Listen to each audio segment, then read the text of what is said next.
Hello, my name is Kelsey Potts, and I'm going to explain how to do problem 5 on the expert TA from the displacement, velocity, and acceleration homework assignment in physics.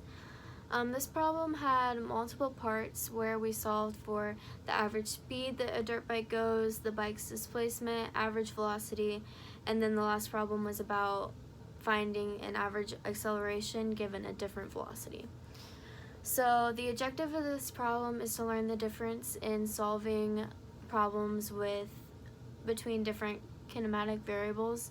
So first we'll start solving the problem by taking a look at what we can already figure out and what we already know from what the problem tells us in the beginning. So the problem tells us that the dirt bike, and I actually drew a picture of it to help explain.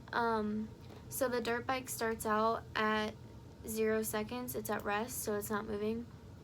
And then when it starts moving, it reaches a distance of 877 meters. And the problem also tells us that it took 122 seconds for the bike to reach that distance. So in other words, the bike traveled 877 meters in 122 seconds. So we also know that in a coordinate system with north being the positive direction, the bike's motion is in the northern direction. And in other words, the bike is moving north in a positive direction and it's not turning around or anything, so we won't have to deal with that in the problems. Now we can look at the first part of the problem where we are finding the average speed in meters per second. So for this problem, we can use the equation that we learned in class, which is change in velocity over change in time. And since the bike started at rest, or 0 seconds, we can actually just take 877 meters divided by 122 seconds. And I did that here, where it says part A. And then you end up getting 7.189 meters per second. And then mistakes can actually happen pretty easily with this problem by the person solving the problem if they switch the numbers around. That is why it's really important to include units in all of your work. Units can help you check your work actually. Since the problem told us our answer should be in meters per second, when solving it, we should obviously check our answer to make sure that the answer that we get is in meters per second. So then moving on to part B, we're asked to find the bike's displacement in the northern direction in meters. In class, we learned that displacement is how far the object goes from the origin. For this problem, the bike only moved north in the forward direction. Therefore, the displacement will actually just be the distance that the bike covered, which, like it said in the problem, is 877 meters. So that is actually going to be the answer for part B.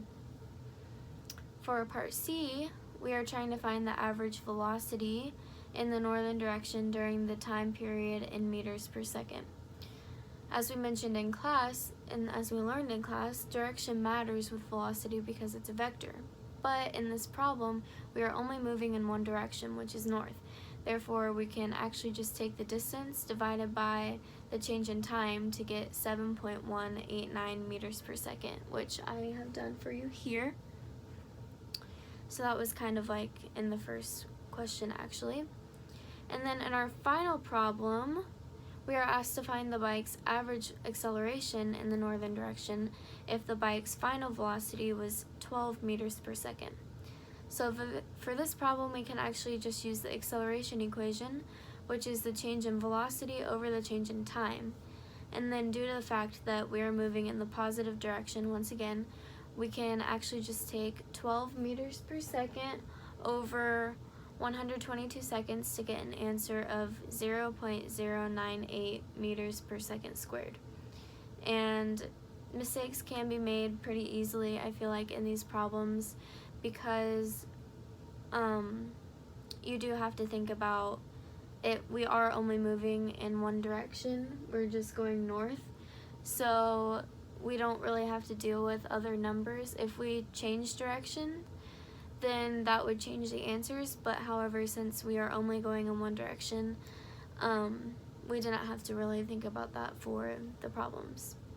So yeah, that is how to do number 5 on our expert TA problem set. Thank you.